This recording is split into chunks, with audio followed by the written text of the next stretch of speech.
Joo, nimi Lauri Kaukotie. Juuso Puhakka. Puustisen Ossi. Joonas Turunen. Heikki Müller.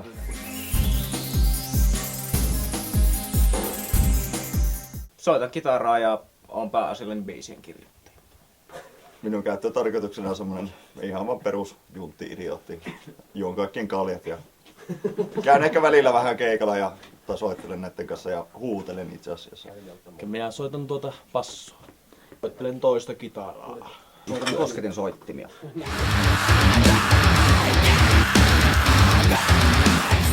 Yksi kesäilta tuli Juuson kanssa vähän haasteltu tuossa pienessä huppelissa ja tultiin siihen tulokseen, että voisi pistää tämmöisen prokkiksen pystyyn.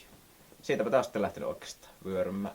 Kyllä, että olin pussioluella eräs kaunis kesäpäivä ja Lauri tuli kännissä puhumaan mulle, että haluatko äänittää muutaman biisin örinät. Minähän eka olin siihen, että painippa vittuun, mutta sitten se vaan jatkoi sitä hommaa sen, niin sitten ajateltiin, että äänitellään muutama biisi ja huomattiin, että oli hyvä matsku ja mietittiin, että ruvetaan ihan porukka kahdestaan tekemään kunnolla musiikkia, niin siitä se sitten lähti. Joskus tuo Juuso taisi kysellä meikäläistä kitaristiksi tähän hommaan. Ja sitten tulin kitaristiksi tähän hommaan ja sitten jossain vaiheessa todettiin, että me en osaa soittaa kitaraa tarpeeksi hyvin tätä projektia varten, joten suosiolla siirryin sitten basson varten, että pysyin kuitenkin messissä mukana. Sekin taisi olla Känninen ilta. ja Lauri kyseli tuossa, että kiinnostaisiko tulla kokkeilemaan. Ja sitten mä tulin kokkeilemaan ja vaikutti helvetin hyvältä porukalta ja siitähän se sitten lähti. Juuson kanssa yhtenä kaljotteluiltana Kerukin kuppilassa Juuso sitten päätti kysästä, että tunko soittaa sympikkaa ja kertoa enemmän teidän bändistä ja projektista ja minkälaista soittajaa. Innostui asiasta ihan ja päätin lähteä mukaan.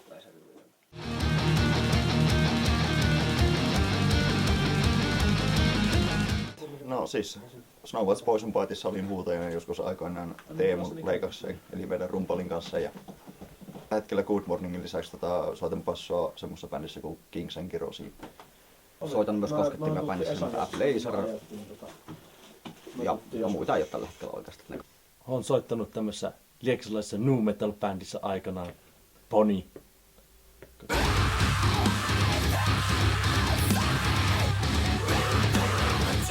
Me julkaistiin tuossa helmikuussa se meidän eka demo, We Listen to Those Who Should Be Mute.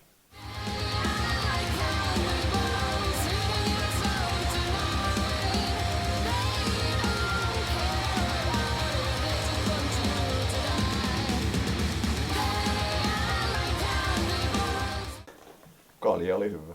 No ensimmäinen keikka ihan ok. Olisi ollut paremminkin mennä, mutta siitä on hyvä jatkaa. Hyvät fiilikset nyt tässä vaiheessa ei enää selkään saada ja niskutkin liikkuu. Helvetin hyvinhän tuo meni, että hyvä meininki oli keikalla ja yleisö tikkäsi ainakin tosi paljon. Itsekin jää aika fiilistä. Sitä vaan jatkaa.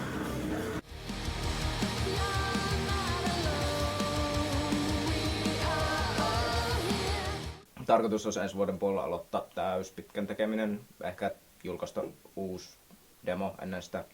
Niin ja Euroopan rundi tietysti. Jos muistan oikein, niin 11 maata. Kreikka on eteläisin paikka, missä käydään. Ja sitten 13 keikkaa on tällä hetkellä. Niitä tulee varmaan vielä muutama Italian puolelle. Elikkä se on semmoinen parin viikon rundi.